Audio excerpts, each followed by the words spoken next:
Do you have less than 10 minutes to learn something new? The Latin Learner podcast offers helpful information from experts in the school community on a wide variety of topics, ranging from social-emotional health to DEI efforts to learning strategies. The clock starts now, so let's get started. I set out in 2020 to see the most species of birds possible in a given year in the state of Illinois, which required 52 weeks of focus. Classic birder answer here would probably be that we've gone to sewage ponds, sewage lagoons, and garbage dumps. Really started freaking out and didn't know what to do. I called some friends and said, you're not gonna believe what just happened. But I saw a broad-billed hummingbird, and the answer almost always was, what? Are you sure? Are you really sure that's what you saw? My name is Nathan Goldberg, and I am a professional birdwatching tour guide for Red Hill Birding, a local birdwatching tour company based in Chicago. And I graduated Latin in 2014. My favorite Latin memory was probably going to Iceland or South Florida for project weeks. And we went snorkeling and played with dolphins, and it was an amazing experience. I got involved in the birding world through a variety of different avenues. I began when I was really young, having an interest in collections. So Pokemon, cards, coins, mini art, sort of vinyl art figures. And all of that sort of compartmentalized on one side, and then a passion for the outdoors was on the other, but I never really had a bridge between the two that made sense to me. And when I was about 13 years old, I actually saw this bird called a wood duck at North Pond, which is right near Latin, actually.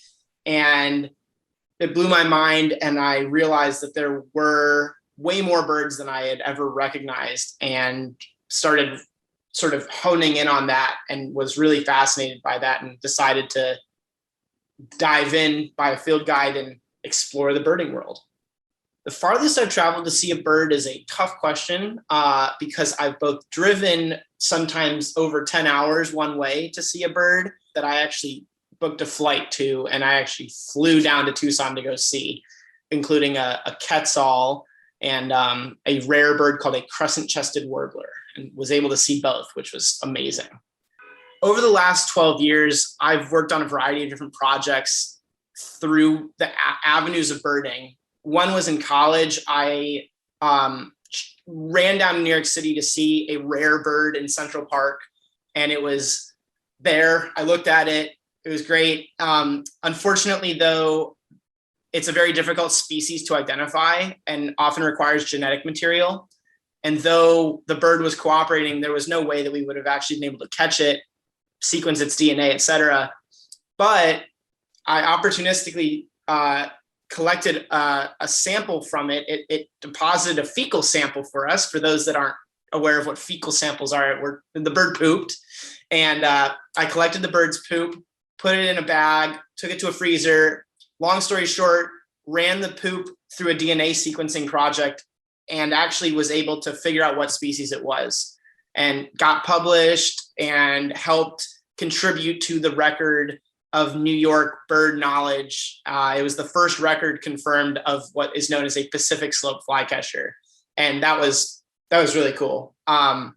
Additionally, outside of that sort of scientific project, I did do what's called a big year.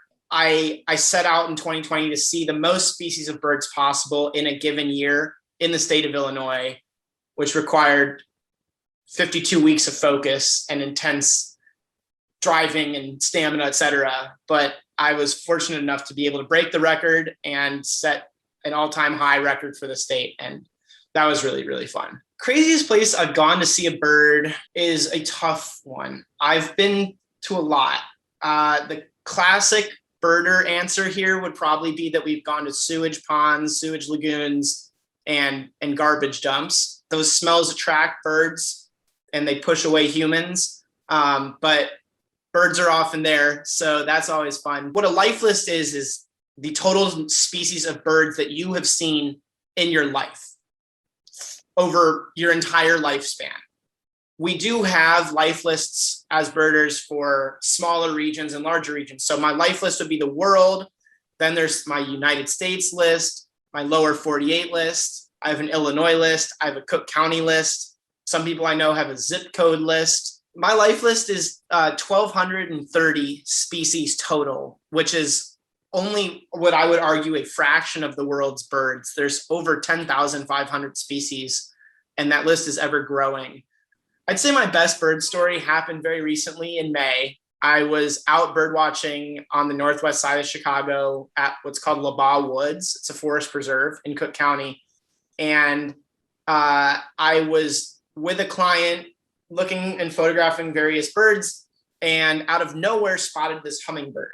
And a hummingbird in May is expected. We have what's called the ruby-throated hummingbirds in Chicago.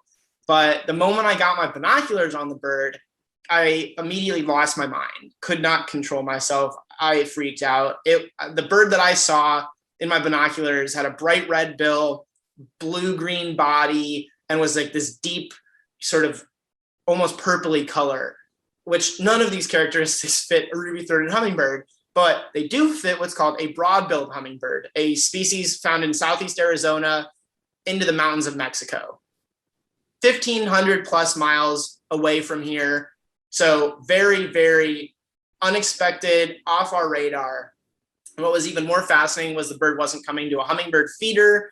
It wasn't coming to flowers. It was just flying around this forest preserve.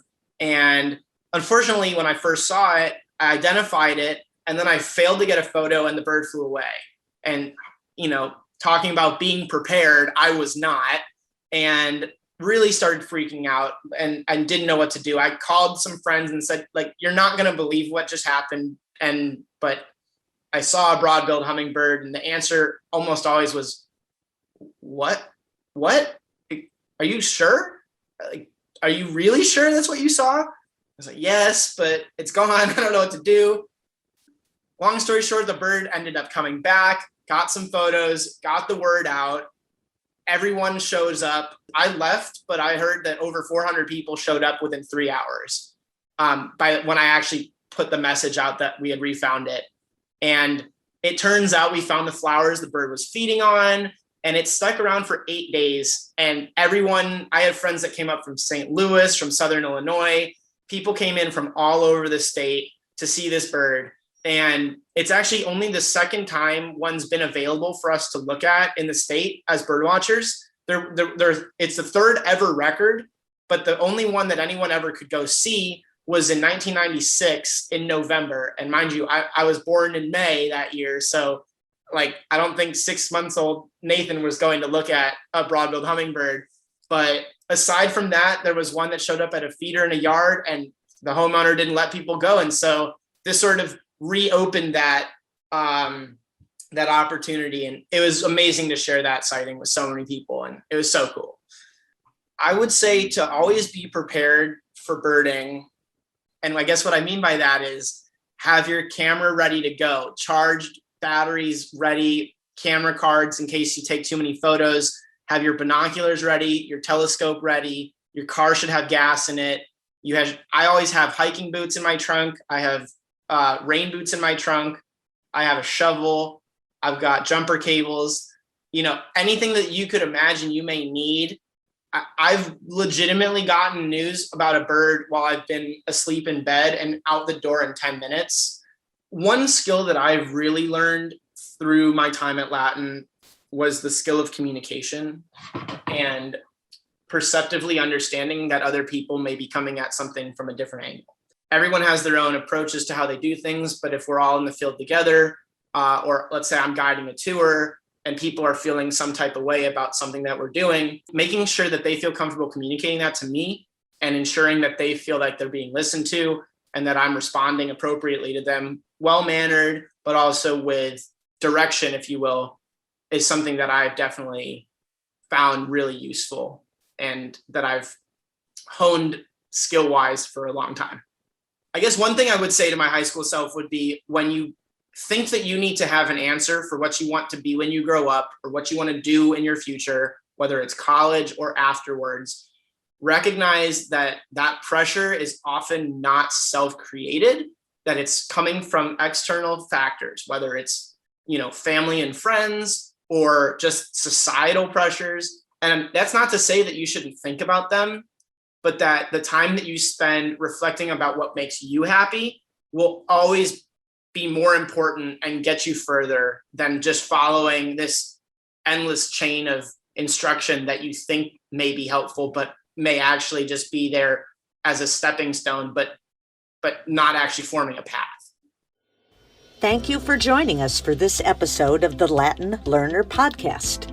Check out other episodes on our website at latinschool.org/podcast.